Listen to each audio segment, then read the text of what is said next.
Vai continuar o nosso caminho de cura da autoimagem, lembrando que quando a gente fala sobre oração, também o ensino é uma forma de oração, certo? Porque às vezes a gente pode confundir o ensino com palestra. Palestra não é oração, mas ensino e a pregação também. Deus nos fala e interiormente nós vamos dando resposta para Deus. Então, a oração que é Deus que fala comigo e eu respondo a Deus. Na pregação existe isso? Se existir, você está rezando. Mas se na pregação Deus está falando e você está lá no mundo da lua, então você não está rezando, né? Então, por isso que na pregação é necessário que a gente tenha atenção, porque também é um momento de interiorização, né? Não só as pregações de cura interior, mas outras pregações também. É tanto que nos próprios estatutos, quando vai falar sobre a vida espiritual e sobre a vida interior, inclui lá como vida espiritual e vida de oração a formação. Ou seja, a comunidade tem esse entendimento também muito claro, né? E é exato isso, né? É muito concreto, muito palpável.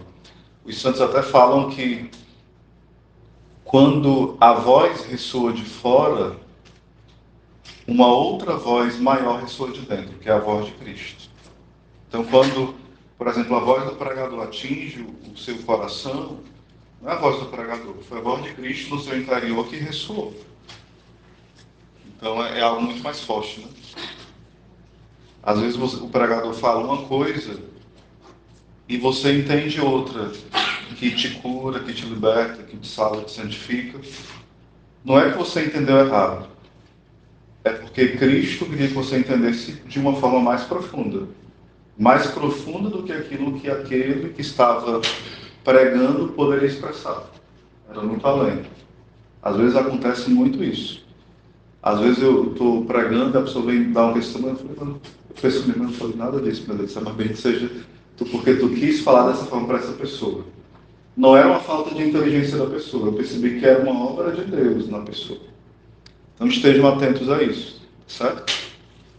Não estou lembrando lá do médico falar do professor do aqui de português. Ele dizia, quando eu estiver escrevendo, tinha explicando, vocês não vão escrever não, deixe tudo para o final, depois para vocês terminarem. Se nas coisas naturais exige essa atenção, imagina nas sobrenaturais, né? Mas, vamos lá, né? O primeiro ponto que a gente precisa entender é que Deus nos criou por amor, que a gente viu ontem, né? Foi por amor que a gente foi criado. E Deus, não necessitando de nós, mas quis e quer nos amar. Então, o amor dele, ele sempre vai ser maior do que o nosso pecado, que as nossas fraquezas, que os nossos limites. Então, essa deve ser a certeza que move a nossa vida.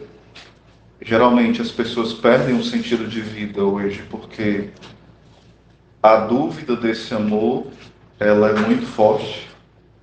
Santa Teresinha falava que o maior pecado é a desconfiança da misericórdia, né? E de fato, as pessoas hoje perdem muito sentido de vida porque não acreditam nesse amor misericordioso de Deus, nesse amor criador, nesse amor recriador, que pode transformar todas as coisas. E quando a gente não acredita que pode transformar a nossa vida, a gente acredita menos nele que pode transformar a vida dos outros, né? Dos nossos amigos, do esposo, da esposa, de alguém próximo de nós. A gente vai medindo o nosso amor que é falho, medíocre, e transportando isso para a forma que Deus ama. Então, isso é um equívoco, né? E Deus vai nos amando como nós somos e como nós estamos. E eu ia falando que Deus era esse oleiro, que vai nos moldando. E às vezes vai nos moldando e nos moldando através das mãos dos irmãos, que é a mão dele na nossa vida também. irmãos difíceis, irmãos que às vezes dão trabalho, né? Mais ou menos isso. E depois eu também falava um pouco ontem sobre essa autoridade espiritual que Deus nos dá para pisar as serpentes, os escorpiões, o poder do inimigo, ou seja, vencer os nossos traumas, vencer as nossas frustrações, decepções, vencer os pecados, os vícios, as tentações do demônio, e que se vence com armas espirituais, não pela força do nosso braço, mas com humildade, com a oração, com o terço, com a vida dos santos, né? Com amigos do céu que são nosso anjo da guarda, sobretudo a presença da Virgem Maria, uma alma eucarística, uma pessoa que comunga bem e comunga com frequência, né?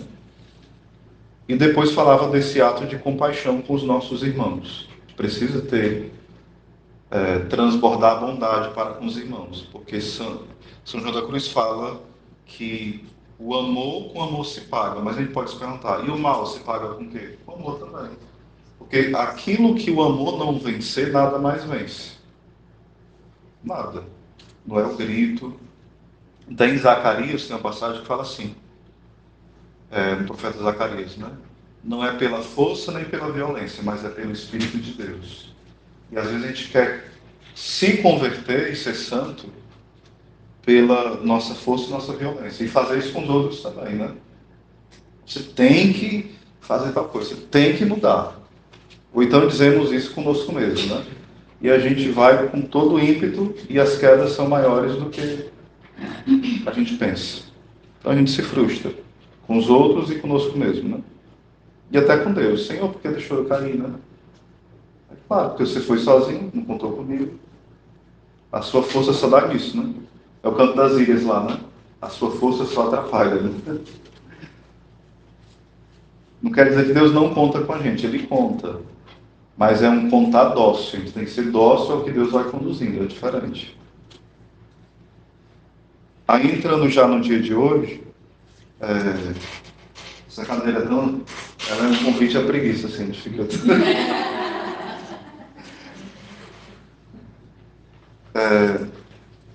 vai falar um pouquinho para nós desse conhecimento. Eu vou ler aqui na passagem como está, e no ensino fala assim: o Pai da Glória vos revele o conhecimento dele. Na tradução da CNBB está assim. Vocês podem ver como está na tradução de vocês, que é Efésios 1:17. Efésios. Eu vou lendo, depois vocês vão encontrando.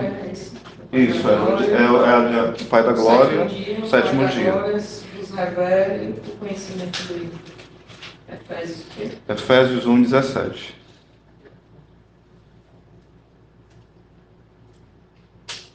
As coisas anteriores que eu falei foi só uma recapitulação, viu? De ontem e tal. Aí vai falar no versículo 17.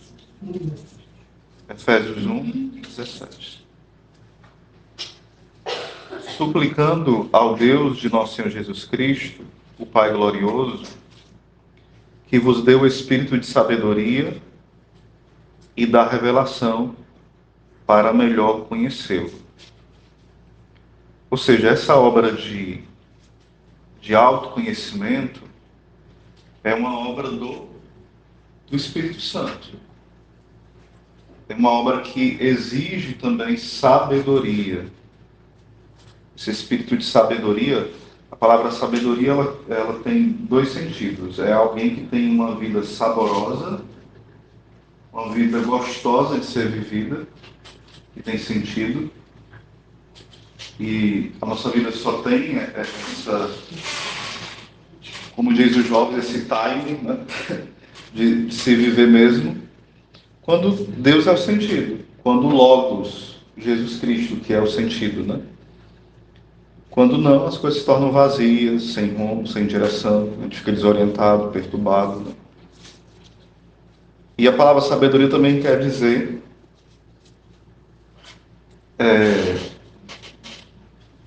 além de dar sabor, aquele que sabe. Então vem de aprender com um sábio.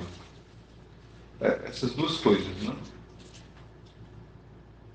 sabedoria de inteligir as coisas, mas a sabedoria também de uma sabedoria prática, de viver como alguém que está unido àquele que é a própria sabedoria, que é Cristo, né? Aí Deus vai nos revelando quem nós somos. Porque Santo Agostinho fala assim, e Santa Teresa também. Quando nós conhecemos a Deus e nós não nos conhecemos, nós nos tornamos presunçosos. Tipo aquelas pessoas que sabem muito conteúdo sobre Deus, né? Ela começa a falar de Deus, de conteúdos da Bíblia, do catecismo, da igreja, dos santos. Até o cardeal Catalamesa, que é pregador do Papa já há mais de 30 anos, ele fala assim, não pensemos que por falar de humildade nós somos humildes. Não pensemos que por falar dos santos nós somos santos. Não é nada disso. Até ele fala, na Vida sobre o Senhor de Jesus, né, um livro que eu escrevi já há muitos anos, e recapitulei isso no livro sobre São Francisco.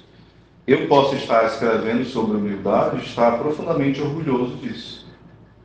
Vocês podem estar lendo agora sobre humildade e estar profundamente orgulhosos de achar que estão sendo humildes porque estão lendo sobre humildade, né? Então, a gente precisa ter muito esse cuidado. O conhecimento intelectual das coisas de Deus, só as informações, não quer dizer que a gente conhece Deus, de fato. Então, por isso que Santo Agostinho fala, conhecer a Deus, de forma que não é teórica só, sem se conhecer, nos leva à presunção, a querer ser mais que todo mundo, a julgar todo mundo, a condenar, a ser vaidoso, ser soberbo. Mas ele também vai falar, mas se conhecer sem conhecer a Cristo, se conhecer sem conhecer a Cristo, pode nos levar ao desespero.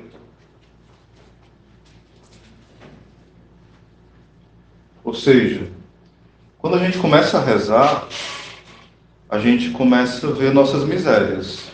Quando vocês rezam, vocês veem assim, algum defeito em vocês, alguma coisa assim? Porque é muito normal, quanto mais próximo da luz, mais a gente enxerga as nossas misérias. É por isso que é muito normal você ler a vida dos santos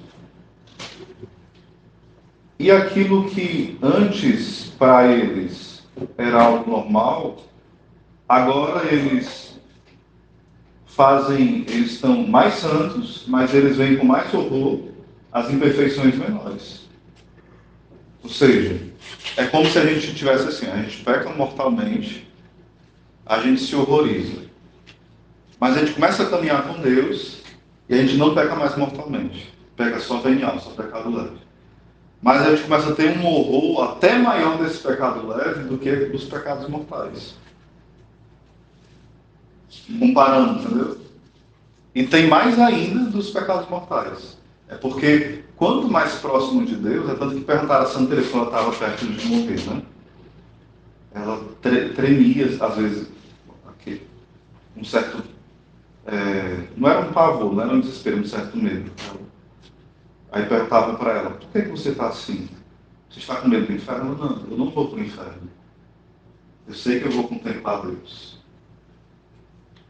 Mas está com medo de quê? E não era uma presunção, não. Era uma confiança. Não era presunção, era confiança.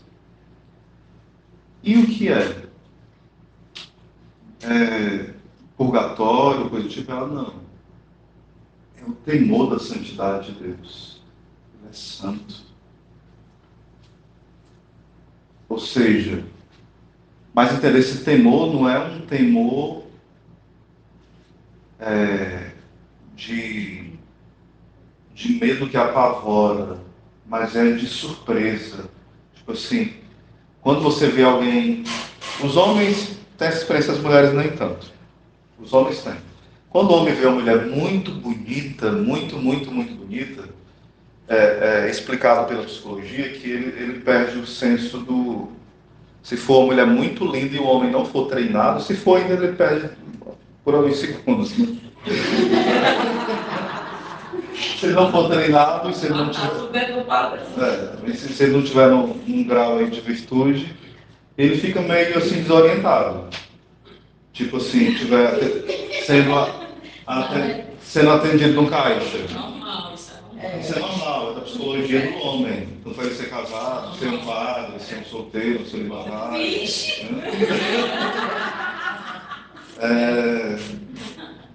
E o que acontece?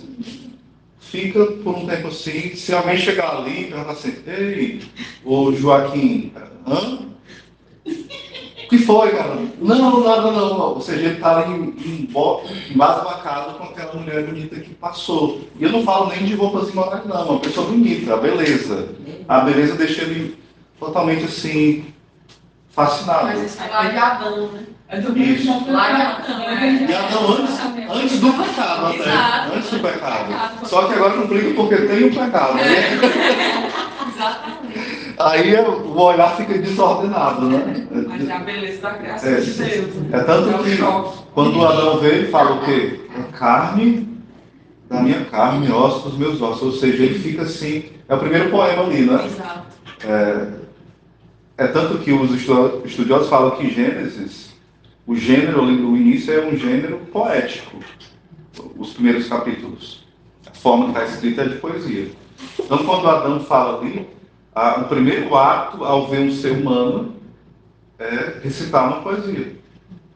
Ou seja, a mulher inspira no homem o quê? Poesia. Né? Então, quando ela é bela mesmo esteticamente, faz isso. Vocês entendem? Então, isso é muito normal dessa... Por que eu entrei nisso? Se isso acontece com essa surpresa da mente humana, com a beleza humana, ou então você vai para uma catedral, digamos, quem já viajou, quem viu fotos ou um vídeo de algo lindíssimo, você fica assim, meu Deus, né? Que negócio é esse, né? Fica assim, assustado. É isso que quer dizer essa surpresa, esse temor diante da grandeza. Só que compare a isso de forma infinita, né? Porque a gente não pode fazer cálculos. Que é Deus. Meu Deus, como Ele é belo, como Ele é santo, como Ele é bom. Como é que eu mereço estar aqui? É algo... Santa Teresinha, como era assim, tão bela, tão... Ela disse assim, se eu chegar no céu, assim, não achar muito... Se eu não gostar muito do céu, eu vou fazer uma cara de feliz para não decepcionar Jesus, né? Mas ela sabia que não ia se decepcionar, né? Mas ela se chegasse no céu e não fosse o que ela esperava, mas ele mesmo assim, eu falei assim, sorri para dizer assim, estou feliz, eu gostei, viu? Porque no céu tem a felicidade essencial, que é ver Deus, e tem as felicidades acidentais, né? Que é ver a Virgem Maria, que é depois de ver Deus é uma felicidade, ver os santos, ver os anjos, ver os nossos avós, a nossa mãe, os amigos, né? E, em resumo, aí quando nós estamos rezando, Deus vai nos mostrando isso em nós. Meu Deus, eu quero ir para o céu, mas tem isso aqui em mim. Será que dá para caber no céu? Gordinho desse dia, a porta é estreita. Eu estou tão gordinho assim de pecado.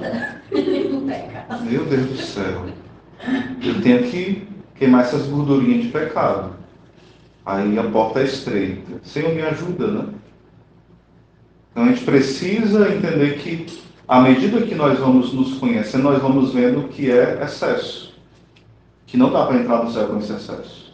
É como se fosse alguém que está num navio, né?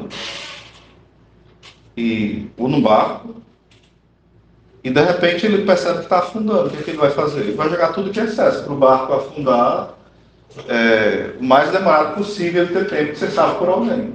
Ele vai jogar tudo que é excesso. Vai ficar sozinho lá no barco, até chegar alguém ou ele conseguir ter um plano, né?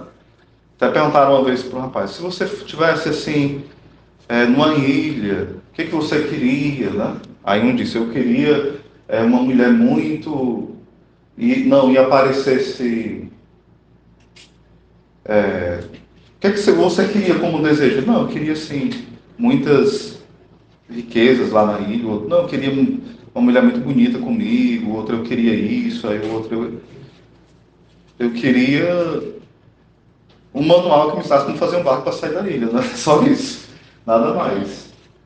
Ou seja, às vezes a gente está tão preso nas nossas ilusões que a gente é essa pessoa na ilha, que a gente prefere estar iludido no nosso pecado, que a gente prefere algo que nos console no nosso pecado e prefere viver eternamente nele, nas nossas ilusões. A gente não quer construir o barco para sair da ilha, né? Porque o demônio, ele é o pai das ilusões. O que é que ele faz? Ele cria um mundo ilusório para nós. Entender, se cria é a forma de falar, que ele não tem poder para criar nada. Só Deus, né? Aí ele cria esse mundo de ilusão, nos coloca dentro desse mundo, depois ele faz o quê? Jogando a dinamite. É isso que ele faz. Então, quando fala aqui que o Senhor vai nos revelando, melhor para nós o conhecermos, à medida que nós conhecemos mais a Deus, mais nós nos conhecemos. Quando Santa Teresinha fala assim, eu sou o que Deus pensa de mim, isso quer dizer o quê? É porque assim, em Deus não há tempo, presente, passado e futuro. Deus não pensa, tipo assim, eu vou criar a Denise. Não, em Deus não tem esse espaço de instantes. Então, quando Santa Teresinha fala que eu sou o que Deus pensa de mim, ela está dizendo assim, eu sou o que Deus me criou para que, de fato, eu seja. Ou seja, Deus me criou para quê? Para ser santa. Então, o que eu sou é alguém que é santo. Eu posso não estar santa, mas o que eu sou, Deus me pensou como? Santa. Santa Teresinha. Deus não pensou uma Santa Teresinha toda escamichada pelo pecado. Não, é como eu estou. O que eu estou não é o que Deus pensa de mim.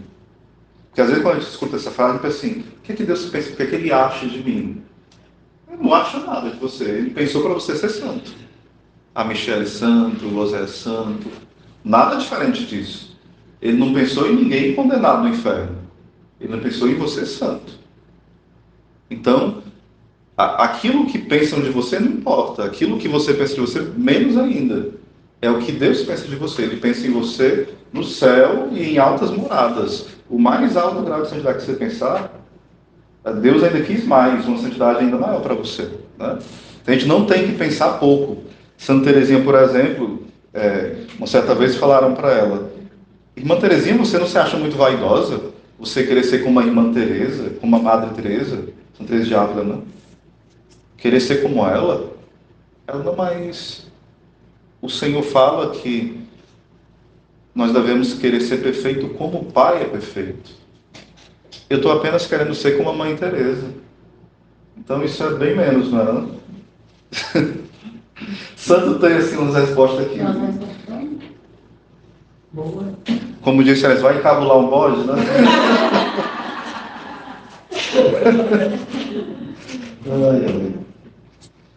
Então esse conhecimento, a entender esse conhecimento, a gente pode confundir também com o conhecimento psicológico. Porque às vezes a gente, na oração, a gente tem um conhecimento, esse conhecimento é sobrenatural, é transcendente, é divino, né? Que Deus nos mostra com a luz dele sobrenatural. Porque, por exemplo, o conhecimento dos temperamentos, não é um conhecimento que natural. Que é o primeiro passo, porque às vezes a gente não tem nem natural, né? E às vezes fica difícil a gente também mergulhar sem certos conhecimentos naturais. Se a gente não conhece nosso limite, a gente não conhece, por exemplo, se eu naturalmente eu sei que eu não posso tomar cerveja, porque se eu tomar cerveja, eu tenho uma tendência de querer tomar, além de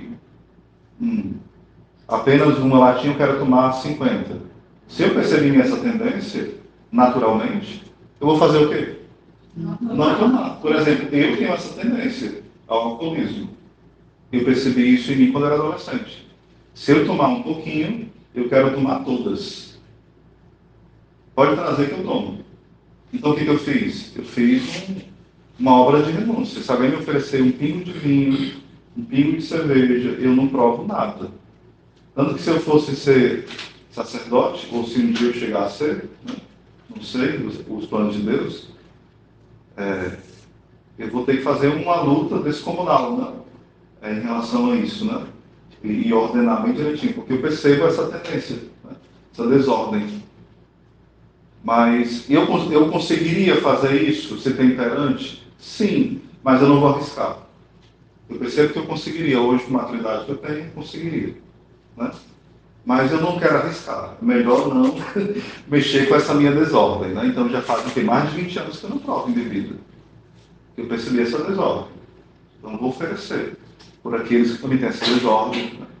Às vezes tem a pessoa que bebe uma cervejinha, bebe um vinhozinho e tem virtudes milhões de vezes maiores do que qualquer virtude que eu tenho. Entendeu? Então não é para medir isso aí, né? Que o diga o Papa Emérito Bento XVI, saudoso Bento XVI, né? Que gostava de uma cervejinha assim, sem dúvida um grande santo lá no céu, né?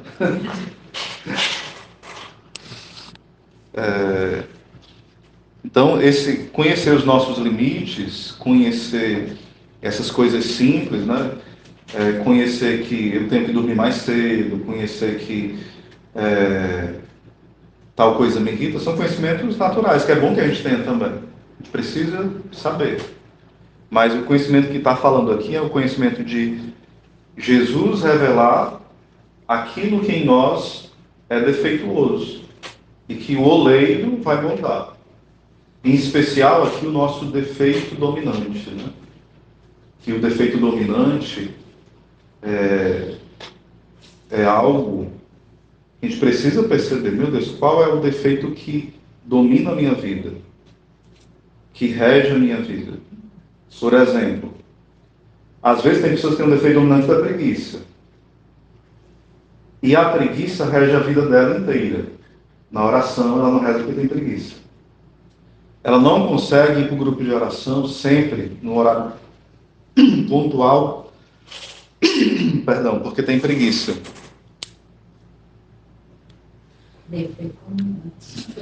Ela não consegue dar conta do trabalho de forma virtuosa por preguiça. Ela não consegue dar conta da luta de casa bem, como é para ser feita, de forma virtuosa, com preguiça. Ela não consegue fazer nada de forma virtuosa contra a preguiça. Já outra pessoa, ela não faz as mesmas coisas, mas porque o defeito é o orgulho. Você não vai rezar porque ela é orgulhosa, ela não quer ouvir o que Deus tem para dizer para ela e mudar o que eu tenho que mudar. Ela não consegue ir para o grupo de oração porque ela se acha melhor do que o pastor. Você acha que o pastor é muito exibido. E às vezes mas ela é pior do que o pastor e ela não vai, entendeu? Porque já tem pessoas que eu acompanhei não, orientei, né? E a pessoa tinha essa dificuldade. Olha, eu não vou porque o pastor é isso, papai, por assim. Mas você percebe que você é pior do que ele? Aí a pessoa falou, olha, mas ninguém nunca me falou isso, né? E tal, eu falei, pois é, mas veja, se eu não estou falando para te condenar nem nada, vamos ver, não será um orgulho seu grande que te impede que... Vale, eu nunca pensei isso, realmente. E ele começou a voltar para o grupo, e de fato ele percebeu que era o orgulho dele. Ele não se batia de frente com... Ou seja, era como se fosse um retrato dele, ele estava olhando para o espelho, né? Só que ele estava bem mais manchado do que o reflexo dele ali, né? Do que aonde ele estava se espelhando. Na época, o irmão a qual ele se referia, sem dúvida, estava num grau de virtude, porque eu conheço ambos, eu não sei de santidade, mas pelo menos as virtudes aparentes adquiridas eram muito mais claras. Mas não tinha quem falasse para a pessoa para dar um choque de realidade, né? Às vezes precisa ter um choque de realidade na oração, no acompanhamento, né? Para se acordar. Claro, fazer isso com caridade, né, gente? Não é matar a pessoa, não, né? A pessoa, ela quer se matar e diz assim, meu filho, pega só a corda e tem ali um canto, se pendura que eu te ajudo. Não é assim, né? Misericórdia, né? E o defeito dominante, muitas vezes, eu quero focar um pouquinho, como é que ele é vencido? Você tem que pegar a virtude contrária. Você é preguiçoso. O que eu vou fazer? Eu sei que eu tenho dificuldade de acordar cedo, então você vai trabalhar durante um tempo lutando contra essa preguiça. Então eu vou agora acordar mais cedo, vou trabalhar contra isso. Eu não sou pontual e vou lutar para ser pontual. Eu faço tudo de forma relaxada no trabalho. Eu sei que é por preguiça. Eu coloco culpa que é porque eu não gosto do patrão, que é porque eu estou cansado desse trabalho, mas eu percebi que é preguiça. Então eu vou fazer com todo o zelo do mundo. Então é uma forma de virtuosamente combater esse defeito dominante. Eu percebo que é orgulho. O que eu faço? Eu vou trabalhar com atitude da humildade. Eu vou dizer assim: ei, meu pastor, eu trouxe assim, um livro de presente para você. Nunca te dei nada, né? Você tá com a mão na cara dele, né? Olha, eu vi aqui, eu pensei em você, esse livro, ó. Maravilhoso. Pensou assim mal, mas pensou, entendeu? Você dá para ele de presente, né? Não precisa dizer todos os detalhes, né? Aí você dá para ele de presente. Precisa de ajuda, eu vou colocar o ícone hoje. Você vai se humilhando. Humilhando o que você está sentindo ali, né? Aí com seu esposo, sei lá, você nunca mais fez aquela comida que ele gostava, porque ele nunca mais fez o que você gostava. Então você faz, mesmo que ele não faça. Fazer aquela comidinha gostosa que meu esposo nunca mais comeu, mas ele também nunca mais me deu as flores, nunca mais agradeceu, nunca mais ficou sábado, domingo aqui, né, comigo, sempre foi pro jogo. Mas mesmo assim eu vou amá-lo. Eu não vou ser orgulhoso, eu vou fazer o contrário. Aí você não espera que na semana seguinte ele faça o contrário. Você faz um mês, você faz dois. Você vai vencendo. Vocês estão entendendo, né? A virtude contrária pode ser inveja, o defeito dominante, aliás. Então você tem que perceber. Às vezes mais, porque às vezes a gente mente. Não, eu sou... Peraí, deixa eu ver. Sou orgulhoso. Mas às vezes você é invejoso. Você não admite que é invejoso. Você fala daquela pessoa não por orgulho, mas você tem inveja dela. Então, quem é que vai mostrar o seu defeito dominante? É Deus, na oração. Porque, às vezes, o que te impede de dar passos no progresso espiritual é aquele defeito, que se chama verme roedor. Ele vai corroer a tua vida espiritual. Aí você não consegue destravar, crescer. Enquanto você não combater. Você não tem que combater todos os pecados? Tem, mas se você lutar contra todos de uma vez, você não vence nenhum. Você tem que focar em especial, combater todos, sim, não querer cair nenhum, mas tem um ali que é o chefe. Aí você combate ele durante um tempo, aí você venceu ele, aí vem outro chefe, né? Você vai trocando, aí você luta. Porque quando você luta contra ele, você cresce numa virtude, vocês estão entendendo, né? Tipo, você venceu a preguiça, então você cresceu na virtude da coragem. Você venceu, sei lá, a inveja, aí você, por exemplo, cresceu na generosidade com alguém, né? Você, na maledicência, aí você cresceu na caridade, na benevolência, né? Então, você, à medida que você luta, você cresce numa virtude, entendeu? Então tem que treinar. Nessa, Senhor, me dê. Não, vou te dar. Mas você precisa trabalhar com essa virtude. Porque como é que a virtude vai ficar assim parada? Ele está dando a virtude não é com estátua, não. É com a pessoa. Essa virtude se dá em atos, né? Como eu falava ontem, né? Deus é amor em atos. Então a gente precisa também amar em atos. Agora a gente vai falar um pouquinho, eu já vou pegar essa deixa para o nosso ensino, que vocês vão aprofundar um pouquinho melhor e fazer o fechamento à tarde, certo? Que é o nosso valor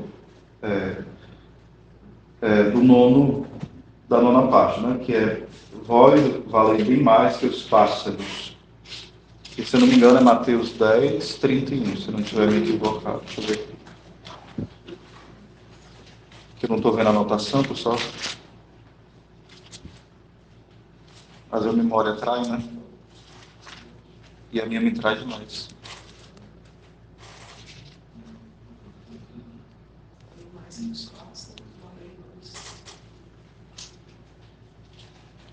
No 30 tem um assim que é a minha ferida, né?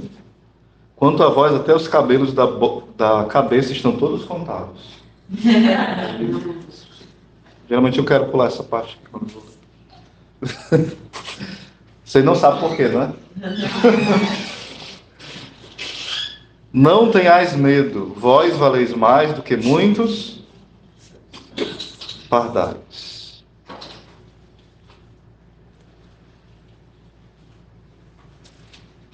E aqui é interessante que, um pouquinho antes, o Senhor está falando sobre a evangelização, sobre o inimigo que pode nos tentar. Ele fala também da gente não ter medo de... Não focar o medo de perder o corpo, mas ter medo de perder a nossa alma, né? Ou seja, a gente... Os mártires, eles tinham medo de ser ferido no corpo deles? Os que morreram por Jesus? Não. Eles não tinham medo. Eles tinham medo de perder o quê? A alma. Como é que os mártires iam para o martírio? Eles iam morrer? Cantando. Iam perder o pescoço, iam ser queimados no fogo. São Lourenço, por exemplo, estava sendo queimado na grelha, e ele, com um senso de humor lá, claro, com graça sobrenatural, disse, agora vira que esse lado aqui já queimou, né? Já está bem fritozinho, né? Então vira para o outro lado. Ou seja, os santos iam cantando glória a Deus quando eles iam para o martírio. Porque eles sabiam que estavam entrando para o céu. Ou seja, eles tinham alegria, tanto que quando em Atos dos Apóstolos, quando os apóstolos apanhavam, aí eles voltavam cantando hinos a Deus, louvores a Deus, porque Deus tinha dado a oportunidade de eles terem sofrido por causa do nome de Jesus.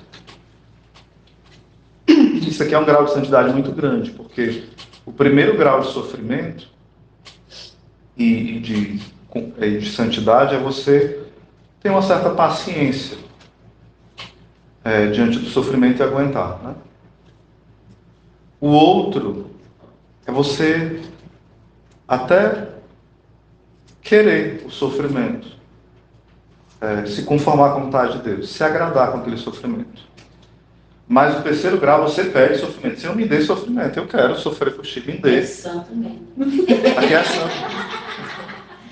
Eu quero a cruz. Sofrimento. Santa Teresinha falava assim, um dia sem cruz é um dia perdido. Mas Santa Maria Mãe de Paz falava assim, ó, ou sofrer... Santa Teresa de Diabo falava assim, ou sofrer ou morrer.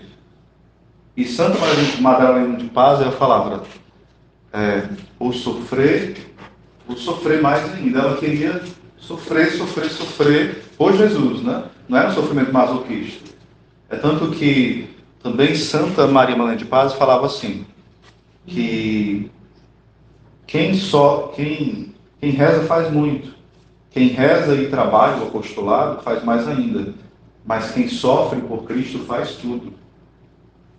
Essa frase, esse pensamento foi repetido por vários outros santos depois também, né? Madalena de Paz. Santa Maria Madalena de Paz era uma carmelita, né? E uma grande mística também, né?